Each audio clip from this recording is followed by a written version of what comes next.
Bismillahirrahmanirrahim.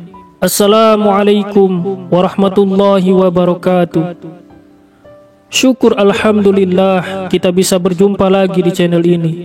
Harapan dan doa saya, semoga saudaraku semuanya selalu diberikan kesehatan, dilapangkan rezekinya, diampuni dosa-dosanya, dan dipanjangkan umurnya. Amin ya rabbal alamin. Salawat dan salam kita semoga Allah sampaikan kepada junjungan kita, Nabi yang agung dan mulia, Nabi Muhammad SAW. Marilah kita tuliskan salawat kita di kolom komentar sambil kita ucapkan bersama-sama. Semoga apa yang kita lakukan menjadi bukti kecintaan kita kepada Rasulullah SAW. Allahumma salli ala Sayyidina Muhammad wa ala ali Sayyidina Muhammad. Saudaraku yang dirahmati oleh Allah Subhanahu wa Ta'ala, semua yang bernyawa pasti akan mati sesuai dengan takdir dan ketetapan dari Allah Subhanahu wa Ta'ala. Siapapun yang ditakdirkan mati pasti akan mati, meski tanpa sebab, dan siapapun yang dikehendaki tetap hidup pasti akan hidup. Dan sebab apapun yang datang menghampiri tidak akan membahayakan yang bersangkutan sebelum ajalnya tiba, karena Allah Subhanahu wa Ta'ala telah menetapkan dan mentakdirkan hingga batas waktu yang telah ditentukan. Tidak ada satupun umat yang melampaui batas yang telah ditentukan. Pada dasarnya, kematian adalah takdir seluruh makhluk, manusia ataupun jin, hewan maupun makhluk-makhluk lainnya, baik lelaki maupun perempuan, tua ataupun muda, baik orang sehat ataupun sakit. Seperti dalam firman Allah Subhanahu wa Ta'ala dalam Al-Quran surat Ali Imran ayat 185. A'udzu billahi minasyaitonir rajim. Kullu nafsin dha'iqatul maut wa innama tuwaffawna ujurakum yawmal qiyamah. Faman zuhziha 'anil nari wa udkhilal jannata faqad faz. Wa mal hayatud dunya illa mata'ul ghurur. Setiap yang bernyawa akan merasakan mati. Hanya pada hari kiamat sajalah diberikan dengan sempurna balasanmu. Siapa yang dijauhkan dari neraka dan dimasukkan ke dalam surga, sungguh dia memperoleh kemenangan. Kehidupan dunia hanyalah kesenangan yang memperdaya. Ibnu Utsaimin rahimahullah berkata, renungkanlah wahai manusia, sebenarnya kamu akan dapati dirimu dalam bahaya, karena kematian tidak ada batas waktu yang kita ketahui. Terkadang seorang manusia keluar dari rumahnya dan dia tidak kembali karena mati. Terkadang manusia duduk di atas kursi kantornya dan tidak bisa bangun lagi karena mati. Terkadang seseorang manusia tidur di atas kasurnya, akan tetapi dia malah dibawa dari kasurnya ke tempat pemandian mayatnya. Hal ini merupakan suatu perkara yang mewajibkan kita untuk menggunakan sebaik-baiknya kesempatan umur dengan taubat kepada Allah Azza wa Jalla. Dan sudah sepantasnya manusia selalu merasa dirinya bertaubat, kembali menghadap kepada Allah, sehingga datang ajalnya dan dia dalam sebaik-baiknya keadaan yang diinginkan.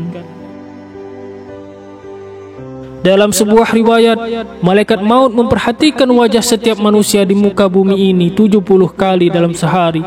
Ketika malaikat Israel datang merenung wajah seseorang, didapati orang itu dalam keadaan tertawa, maka malaikat maut berkata, alangkah herannya aku melihat orang ini, sedangkan aku diutus oleh Allah Subhanahu wa Ta'ala untuk mencabut nyawanya. Tetapi dia malah bersantai, bergelak tawa. Berikut ini adalah 6 tanda pada tubuh manusia saat 100 hari sebelum kematian hingga ajal menjemput. Tanda pertama dari Allah Subhanahu wa Ta'ala kepada hambanya, dan hanya akan disadari oleh mereka-mereka yang dikehendakinya. Namun orang Islam akan mendapat tanda ini. Tetapi apakah mereka sadar atau tidak sadar, tanda ini akan berlaku. Lazimnya tanda ini akan terasa setelah waktu asar. Di seluruh tubuh mulai dari ujung rambut sampai ujung kaki akan mengalami getaran seakan-akan menggigil.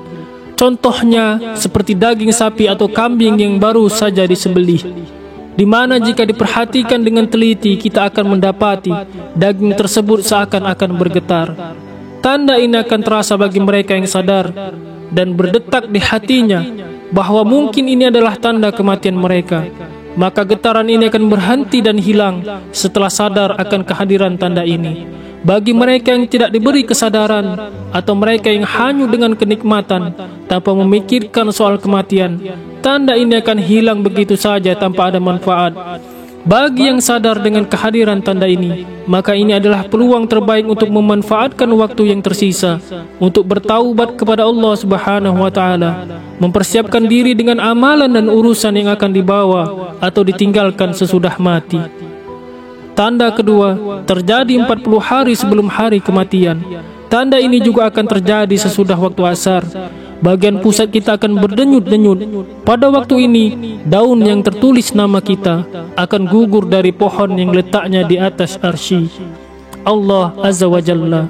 Maka malaikat maut akan mengambil daun tersebut dan mulai membuat persediaan ke atas kita. Di antaranya adalah ia akan mulai mengikuti kita sepanjang waktu, dan malaikat maut ini akan memperlihatkan wajahnya sekilas. Dan jika ini terjadi, mereka yang terpilih ini akan merasakan seakan-akan bingung seketika. Adapun malaikat maut ini wujudnya seperti seseorang, tetapi kuasanya untuk mencabut nyawa adalah setara dengan jumlah nyawa yang akan dicabutnya. Tanda yang ketiga terjadi 7 hari sebelum hari kematian. Adapun tanda ini hanya akan diberikan kepada orang yang diuji dengan musibah sakit, di mana orang sakit yang tidak mau makan, secara tiba-tiba dia berselera untuk makan. Tanda yang keempat terjadi 3 hari sebelum hari kematian. Pada saat ini akan terasa denyutan di bagian dahi tengah seseorang, yaitu di antara dahi kanan dan dahi kirinya. Jika tanda ini dapat diketahui atau dipahami, maka sebaiknya berpuasalah setelah itu, supaya perut kita tidak mengandung banyak najis, dan ini akan memudahkan urusan orang yang akan memandikan kita nanti.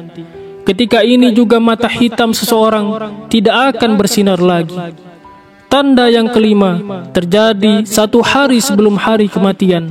Tanda ini juga akan terjadi sesudah waktu asar, di mana akan merasakan satu denyutan di sebelah belakang bagian ubun-ubun. Hal ini sebagai pertanda bahwa orang tersebut tidak akan sempat untuk menemui waktu asar keesokan harinya. Kemudian tanda yang keenam, akan terjadi kondisi di mana udara di bagian pusar akan turun ke pinggang, dan seterusnya akan naik ke bagian jakun. Ketika ini terjadi, kita harus senantiasa mengucapkan kalimat syahadat dan berhusnuzon kepada Allah Subhanahu wa taala, sembari menantikan kedatangan malaikat maut untuk menjemput kita kembali kepada Allah Subhanahu wa taala yang telah menghidupkan kita. Bersiap-siaplah saudaraku, hari kematian itu pasti akan datang. Sudah siapkah bekal kita menghadap Allah Subhanahu wa taala? Berbekallah, dan sesungguhnya sebaik-baik bekal adalah takwa. Semoga kita semuanya menjadi orang pilihan Allah Subhanahu wa taala untuk menginjakkan kaki kita ke surganya. Perbaiki diri dan perbanyaklah amal-amalan, maka kelak kita akan selalu di jalan Allah Subhanahu wa taala. Sebaik-baik bekal untuk perjalanan ke akhirat adalah takwa, yang berarti menjadikan pelindung antara diri seorang hamba dengan siksaan dan kemurkaan Allah yang dikhawatirkan akan menimpanya, yaitu dengan melakukan ketaatan dan menjauhi perbuatan maksiatnya. Maka balasan akhir yang baik hanyalah Allah peruntukan bagi orang-orang yang bertakwa dan membekali diri dengan ketaatan kepadanya, serta menjauhi perbuatan yang menyimpang dari agamanya. Balasan yang baik adalah surga bagi orang yang bertakwa. Demikianlah yang bisa saya bagikan kepada saudaraku semuanya. Semoga video ini bermanfaat untuk kita semua. Assalamualaikum warahmatullahi wabarakatuh.